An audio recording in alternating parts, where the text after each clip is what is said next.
প্রধানমন্ত্রী তারেক রহমানের সঙ্গে সাক্ষাৎ করেছেন ঢাকায় নিযুক্ত ভারতীয় হাই কমিশনার প্রণয় ভার্মা। সোমবার বাংলাদেশ সচিবালয়ে প্রধানমন্ত্রীর কার্যালয়ের মন্ত্রিপরিষদ সভাকক্ষে এ সাক্ষাৎ অনুষ্ঠিত হয়।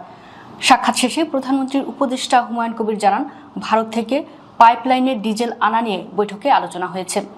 তিনি বলেন, প্রধানমন্ত্রী তারেক রহমানের নেতৃত্বে ভারতের সঙ্গে সম্পর্ক এগিয়ে নেওয়া, দুই দেশের মানুষের সঙ্গে সম্পর্ক রক্ষা করাই লক্ষ্য। দুই দেশের মধ্যে পজিটিভ সম্পর্ক থাকলে অনেক কিছুরই সমাধান সম্ভব বলে মনে করেন হুমায়ুন কবির। তিনি আরও বলেন, শেখ হাসিনার সঙ্গে যে সম্পর্ক ছিল তা আর হবে না। শেখ হাসিনার পাঠ বাংলাদেশে শেষ। পররাষ্ট্রমন্ত্রী খলিলুর রহমানের ভারত সফর নিয়ে তিনি বলেন, ইন্ডিয়ান ওশান কনফারেন্সে অংশ নিতে মঙ্গলবার ভারত সফরে যাচ্ছেন পররাষ্ট্রমন্ত্রী ও প্রধানমন্ত্রীর উপদেষ্টা। সেখানে ভারতের পররাষ্ট্রমন্ত্রী, নিরাপত্তা বিষয়ক মন্ত্রীর সঙ্গে বৈঠক হতে পারে। দেশের স্বার্থে সীমান্ত হত্যাসহ সব বিষয় নিয়ে আলোচনা হবে বৈঠকে, জানান হুমায়ুন কবির।